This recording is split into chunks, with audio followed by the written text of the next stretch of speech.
Bienvenue dans l'émission Saveurs divines. Cette bonne nouvelle du royaume sera prêchée dans le monde entier pour servir de témoignage à toutes les nations. Alors viendra la fin. Ce pain céleste vous est présenté par Immaculée Niraneza.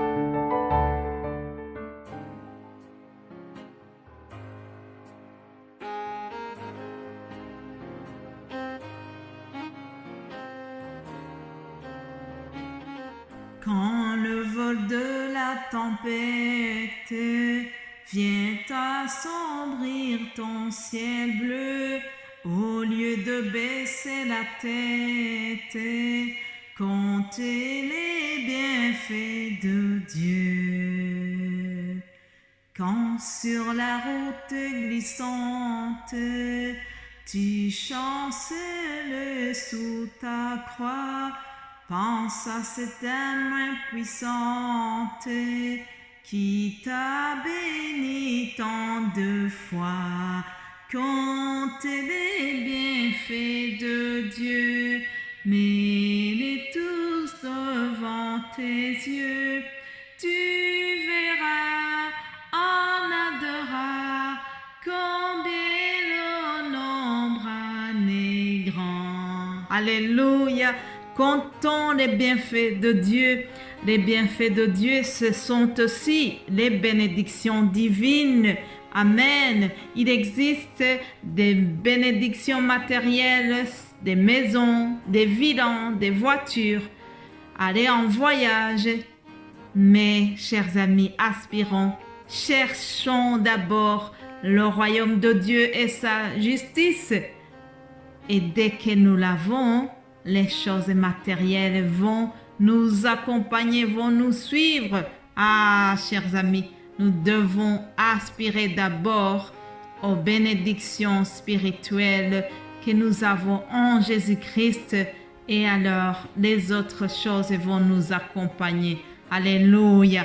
Ah, j'entre dans le thème qui nous a accompagnés toute la semaine et vous savez que nous sommes partis de ce verset que nous trouvons dans Éphésiens 1, verset 3, qui nous parle des bénédictions spirituelles que nous avons en Jésus-Christ.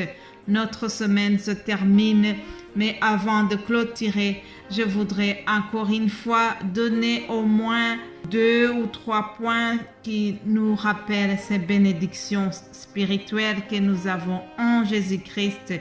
Alléluia.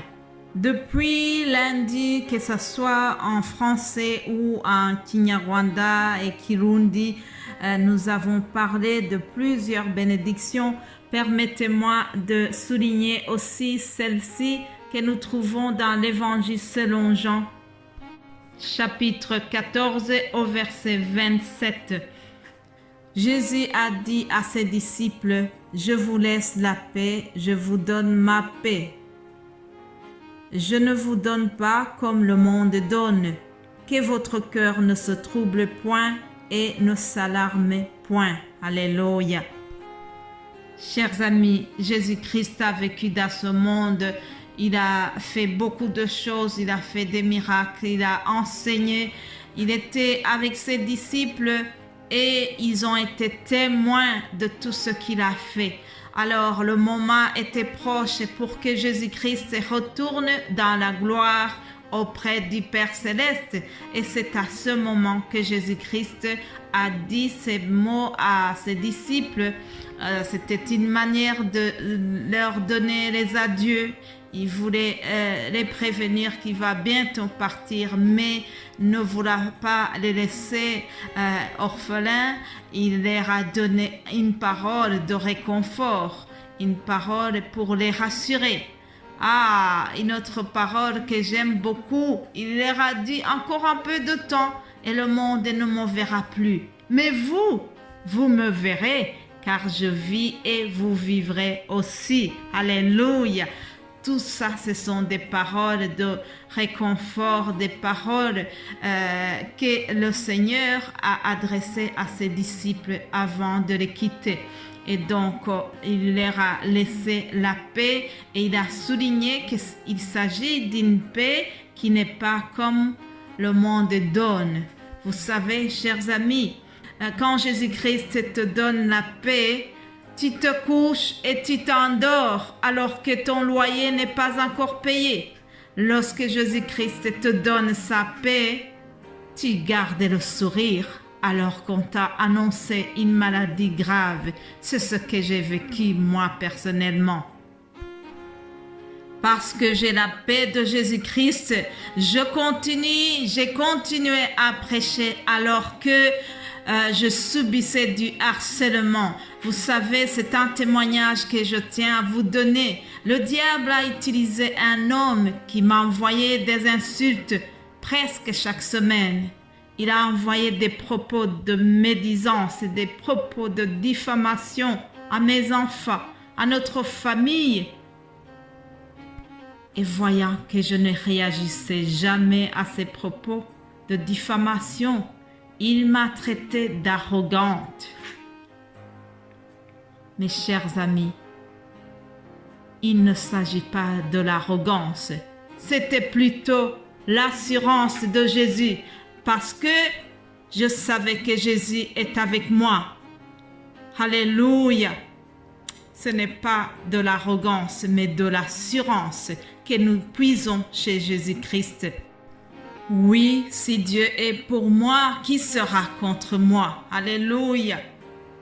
Lorsque nous avons la paix de Jésus-Christ, nous sommes inébranlables, imperturbables. Alléluia! Si Dieu est pour nous, qui sera contre nous? Chers amis, recevez la paix de Christ.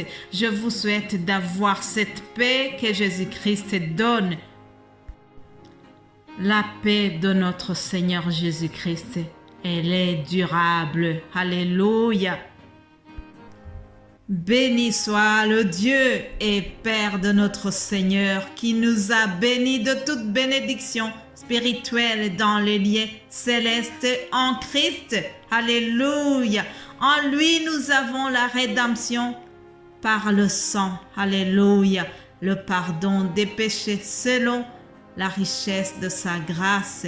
En Jésus-Christ, chers amis, ce que j'ai gagné de plus cher, c'est que il m'a pardonné mes péchés. Voilà encore une bénédiction céleste que j'ai obtenue en Jésus-Christ.